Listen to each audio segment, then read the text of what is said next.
गुरुर् साक्षात् परब्रह्म तस्मै श्री गुरवे नमः। वंशी भूषितकरानवनीरिदाभा पीताम्बरादरणविफलोधरोष्ठा पूर्णेन्दुसुन्दरमुखादरविन्दनेत्रा कृष्णात् परं किमपि तद्वहम्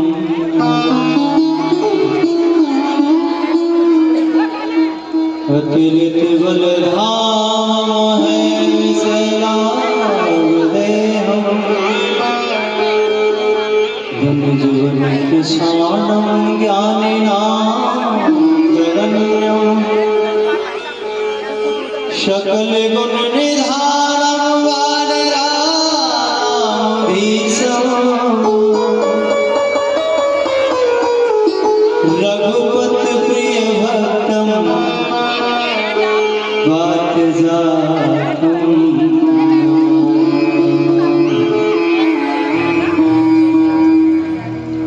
राधा मेरी स्वामिनी मैं राधे तिरुदास जन्म जन्म मोहि दीजियो चरण।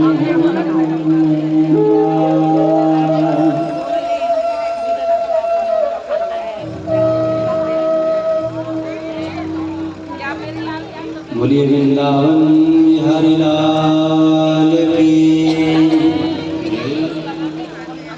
राधा रानी सरकार की,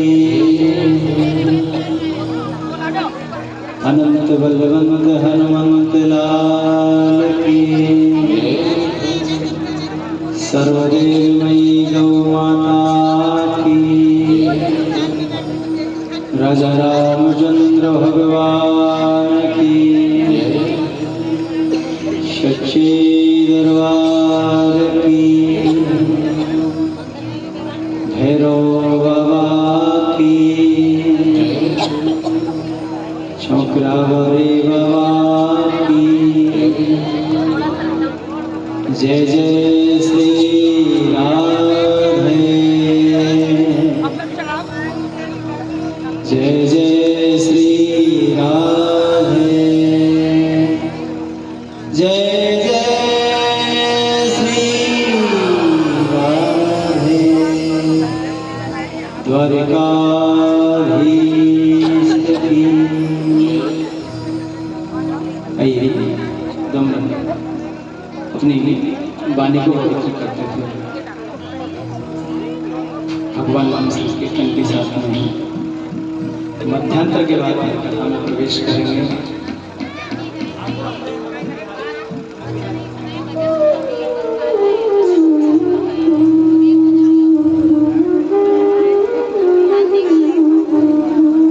ठाकुर हमरे रमन बिहारी, हम हे रमन बिहारी के।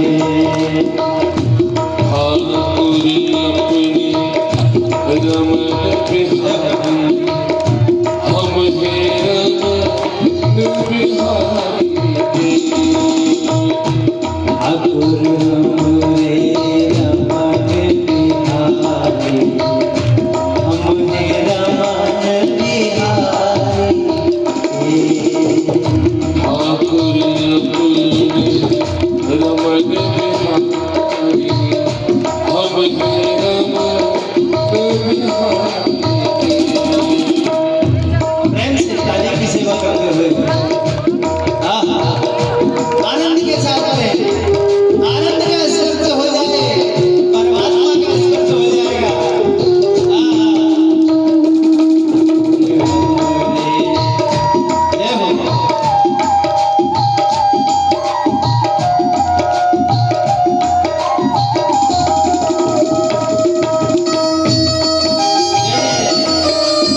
मध्यांतर के साथ कथा में प्रवेश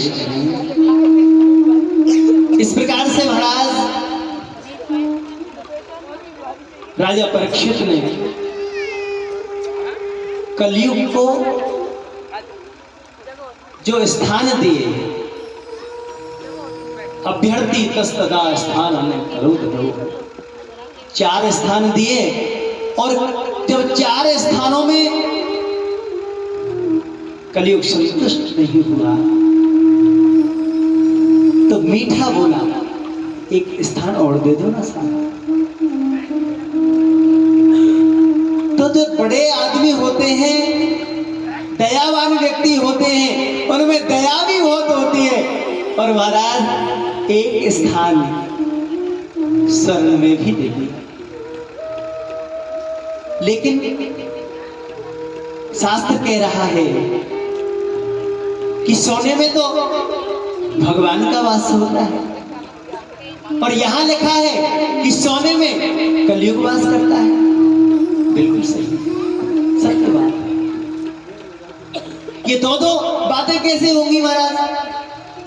इसलिए होंगी कि हमारे कर्म से, अच्छे कर्मों से, इन 20 उंगलियों से कमाए हुए धन में तो मेरा गोविंद वास करता है। और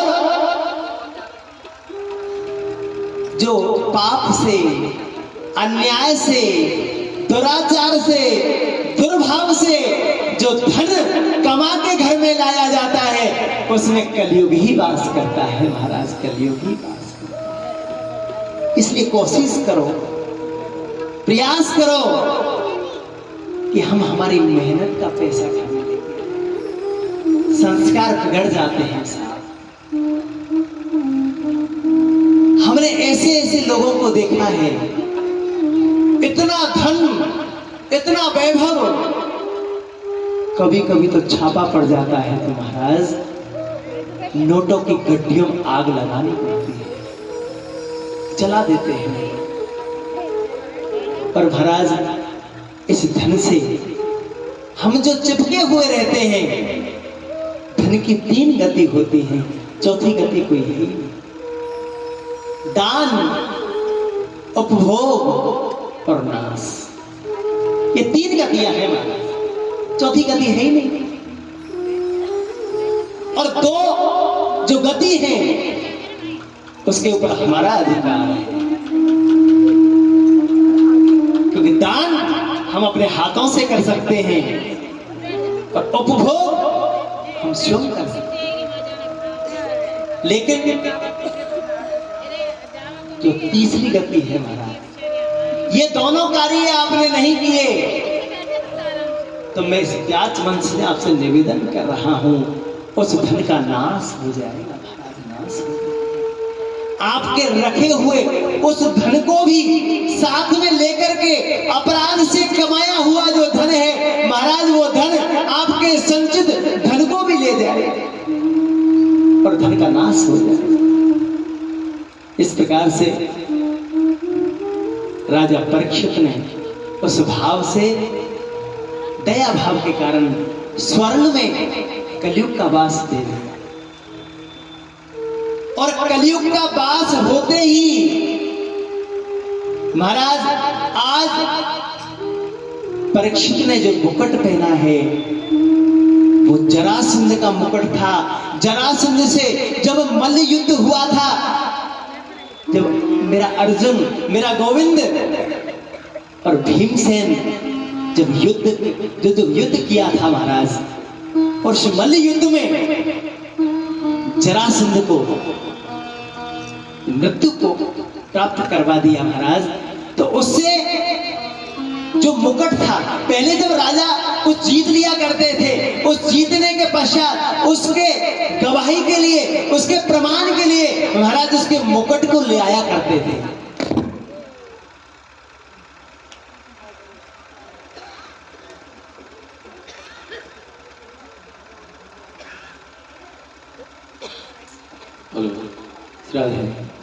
बोलिए वृंदावन बिहारी लाल की जय, जय श्री राधे श्याम। तो मैं निवेदन कर रहा था, ये जो मुकुट था, ये उस राजा का मुकुट था, उस अन्यायी राजा का मुकुट था महाराज, पाप की कमाई का मुकुट था। और इसको छुड़ा करके मेरा भीमसेन मल्ल युद्ध में जरासंध को हरा करके इस मुकुट को लेके आए थे। आज वही मुकुट परीक्षित ने पहन रखा है और महाराज कलयुग उस मुकुट में प्रवेश कर गया। स्वर्ण का मुकुट था, पाप की कमाई से था, इसलिए जो कलयुग है वो मुकुट में प्रवेश है। बुद्धि विपरीत हो गई, बुद्धि बिगड़ गई। जंगल में गए, मंत्री साथ में हैं, चलते हुए जा रहे हैं, चलते हुए जा रहे हैं। आगे जाकर देखा कि 2-3 रास्ते अलग अलग हो गए, मंत्री अलग हो गए और राजा परीक्षित अलग हो गए। जंगल में रास्ता भटक गए और भटकते भटकते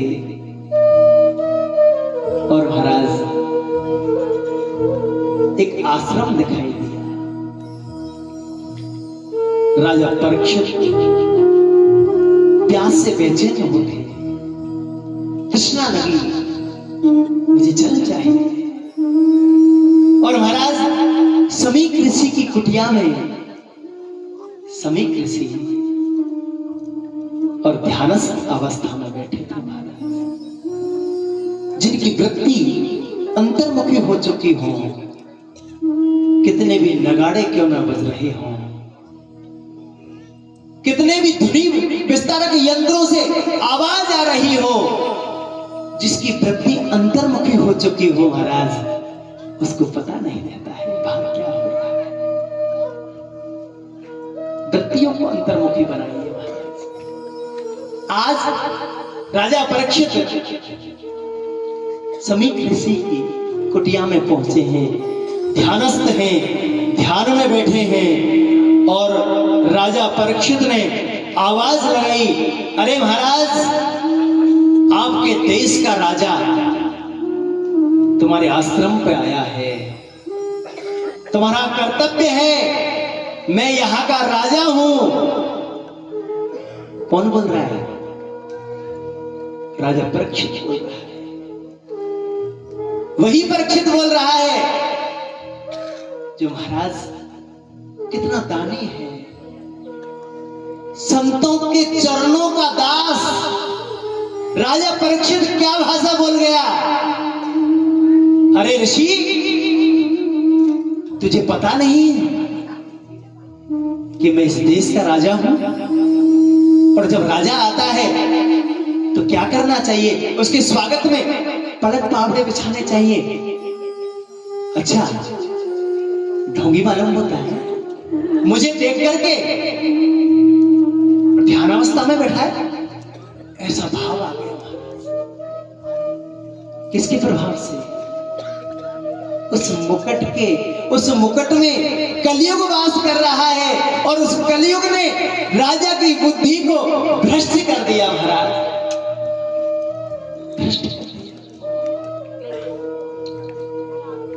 जो संतों का सेवक है, संतों का दास है, वो राजा परीक्षित बहुत ऐसे शब्द बोल गया, असहनीय थे। लेकिन समीक ऋषि तो ध्यानावस्था में बैठे हैं और भाव बन गया कि मेरा स्वागत करना पड़ेगा, इसलिए ये ध्यान अवस्था का नाटक कर रहा है, अभिनय कर रहा है।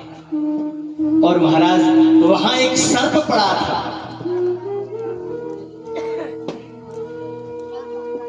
जय हो। और महाराज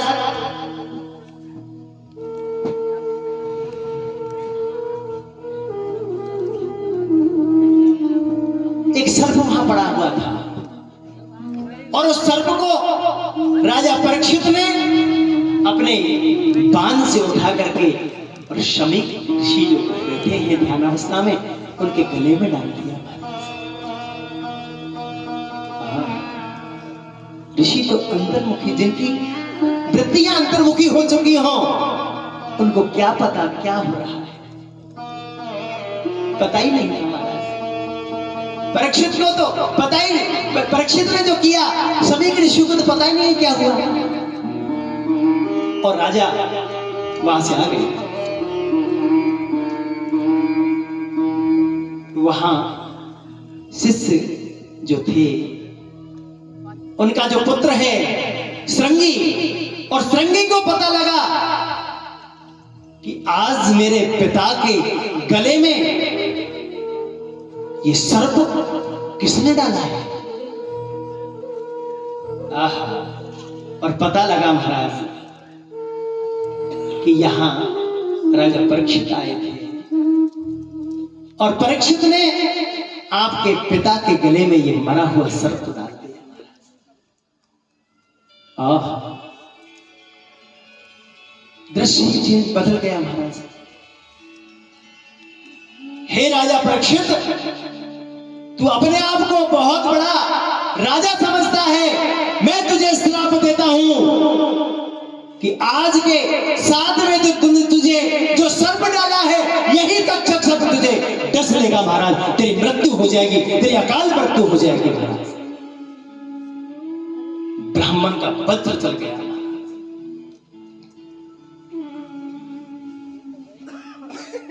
जैसे ही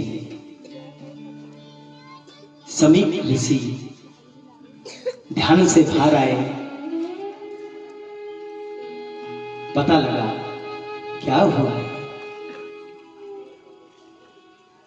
शिष्यों ने कहा महाराज, राजा परीक्षित आए थे, आपके गले में मृत सर्प को डाल करके चले गए,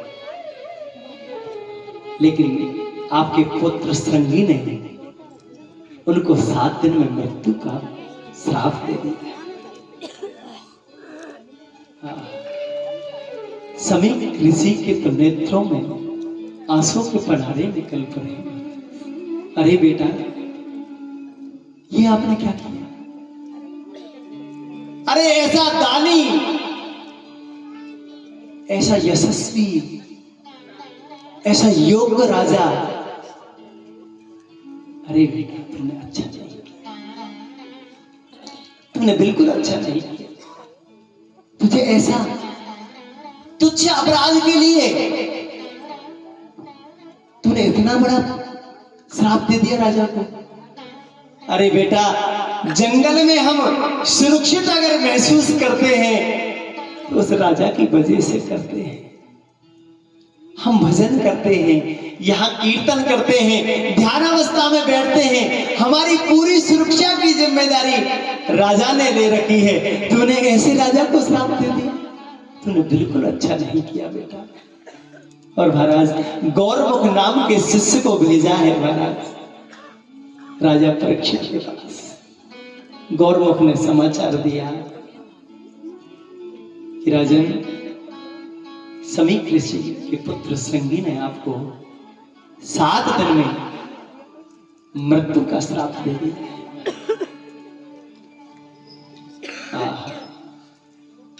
जैसे ही मुकुट उतार के रखा, पूरा ध्यान आ गया, ये मुझसे कितना बड़ा अपराध हो गया महाराज। ये मेरी भावना कैसे बदल गई। नेत्रों से अश्रु झर रहे हैं। और गौरमुख से कहा, ऋषि समीक से कहना, उनके पुत्र श्रृंगी से कहना, उन्होंने कोई गलत कार्य नहीं किया। मैं अपराधी क्षत्रिय हूं, और मैंने एक ऐसे ऋषि का अपमान कर दिया महाराज। इस शरीर को 1 मिनट के लिए भी मैं नहीं रखना चाहता। और महाराज व्यवस्था की गई, जन्मेजय को राज तिलक कर दिया। रानी से कहा, तेरी जैसी सती साध्वी पत्नी सबको मिले, लेकिन मुझे क्षमा करना, मैं अपराधी क्षत्रिय हूं, इसलिए इस शरीर को मैं रखना नहीं। 1 मिनट भी शरीर को मैं सहन नहीं कर पा रहा हूं। और महाराज सीधे आज परीक्षित बड़े पुत्र जन्मेजय को राज तिलक करके गंगा जी के तट पर सुख ताला लगा। और जैसे ही ऋषि महात्माओं को पता लगा, ऐसे गौ भक्त, देशभक्त, दुखियों के तो दुख को समझते हैं, दानी है, दाता है, ऐसे राजा को 7 दिन में मृत्यु का जो श्राप है वो श्रृंगी ने दे दिया है। सभी ऋषि लोग आने लगे, सब इकट्ठे हो। और महाराज राजा परीक्षित ने कहा, मुझे आप इतने संत हैं और मैं अपराधी क्षत्रिय हूं, इस शरीर को मैं रखना नहीं चाहता महाराज, लेकिन मेरे जैसा अपराधी क्षत्रिय जिसने एक ऋषि का अपमान कर दिया महाराज, और उस ऋषि के अपमान से मेरा शरीर जल रहा है, जल रहा है मेरा शरीर। अब मैं इसको श्राप मानूं या प्रभु की अनुकंपा मानूं? हाँ, मैं कितने भी यज्ञ करता, अनुष्ठान करता, इतने जो संत बैठे हैं महाराज, इनका मुझे दर्शन कैसे होगा, इनका दर्शन कैसे कर पाता मैं? अब मैं मेरे पुण्यों का उदय मानूं या फिर इसको श्राप मानूं? क्या माना महाराज? लेकिन मुझसे अपराध तो हुआ है। और महाराज परीक्षित ने एक बहुत सुंदर बात कही। इधर तुलसी बाबा ने उसी भाव को दर्शाया है कि गिरजा संत समागम और शमन लाभ कछुआ, बिनु हरि कृपा न मिलहि सो, और गावत वेद पुराण, गावत वेद पुराण। गिरजा संत समागम श्रवण लाभ कछुआन, बिन हरि कृपा मिले ही सो, गावत वेद पुराण।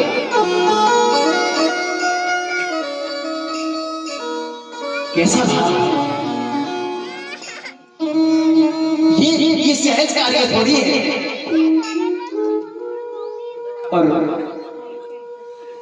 जब कोई भी इस बात को तय नहीं कर पाया कि राजा परीक्षित को 7 दिन में मृत्यु का श्राप लगा है, और उसने हाथ जोड़ कर निवेदन किया, महाराज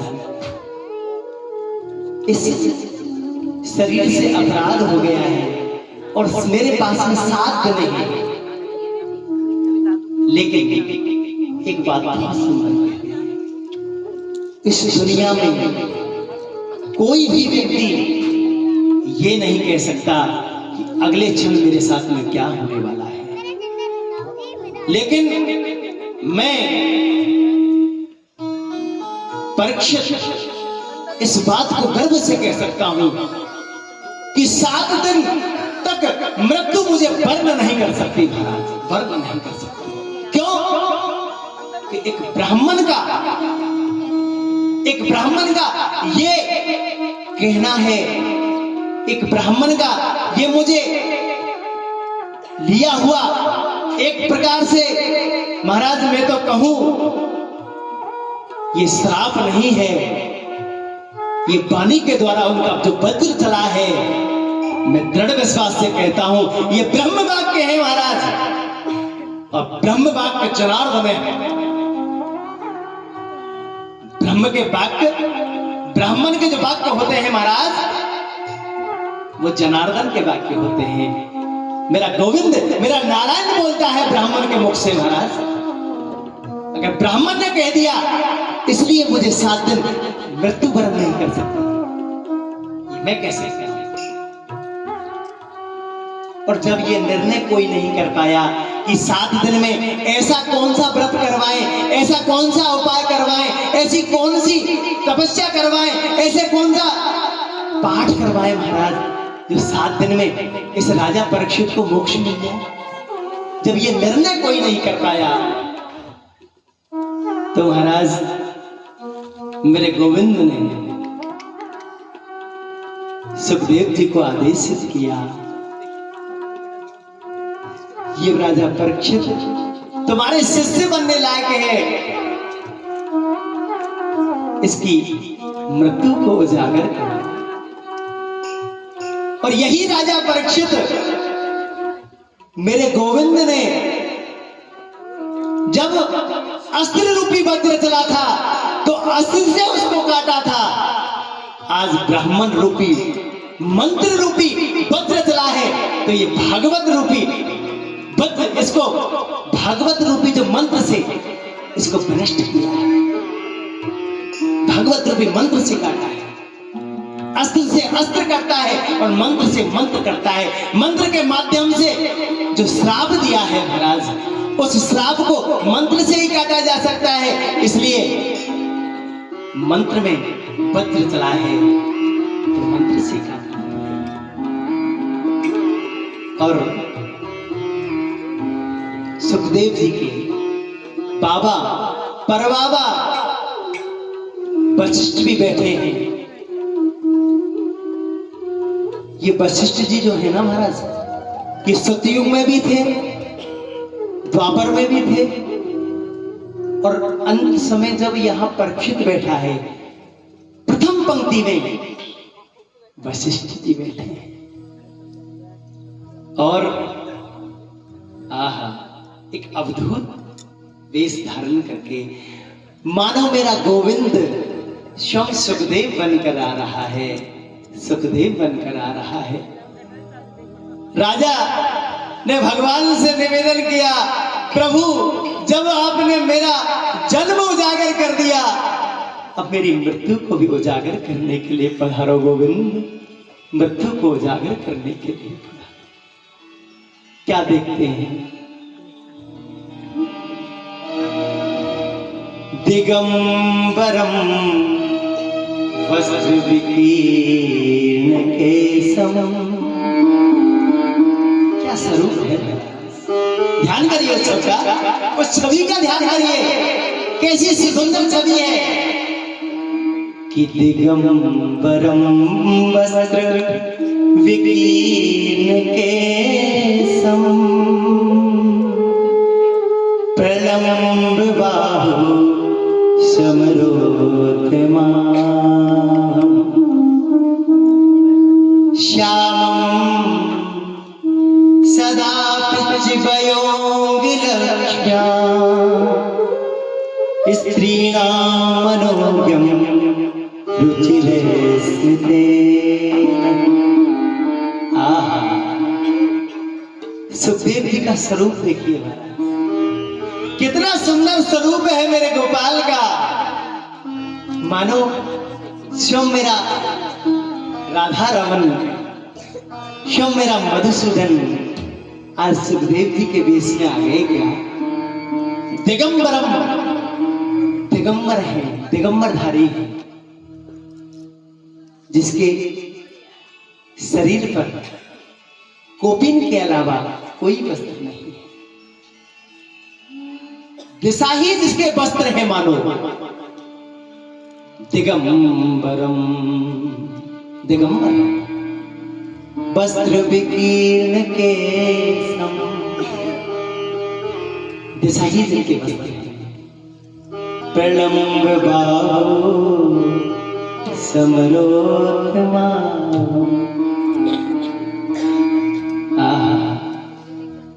श्यामं सदा वयोंगलक्ष्यां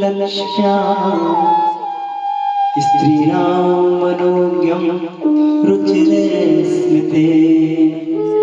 जिसके रूप को देख करके युवतियां मोहित हो गई। इतना सुंदर रूप को देख करके कामदेव ही लजा जाए, ऐसा रूप है। चौड़ा वक्ष स्थल है, कमल जैसी आंखें, इतना सुंदर रूप है। और सीधे ही राजा परीक्षित बैठा है, सभी संत मंडली बैठी है। और जो स्थान बनाया महाराज, व्यास गद्दी बनाई थी, उस व्यास गद्दी के ऊपर मेरा सुखदेव प्रतिष्ठित हो गया। और आइए, यह शुभ आगमन हुआ है, सुखदेव जी का आगमन हुआ है। शास्त्र में लिखा है 1 मिनट के लिए सुखदेव जी जब आते हैं तो उनका पूजन होता है।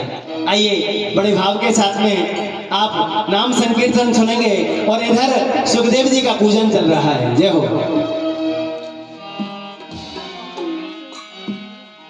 हरि नाम सुनाने वाले, हरि की कथा सुनाने वाले, तुमको लाखों प्रणाम, तुमको लाखों प्रणाम। हरि की कथा सुनाने वाले, हरि की कथा सुनाने वाले, प्रभु का नाम सुनाने वाले, तुमको लाखों प्रणाम, तुमको लाखों प्रणाम।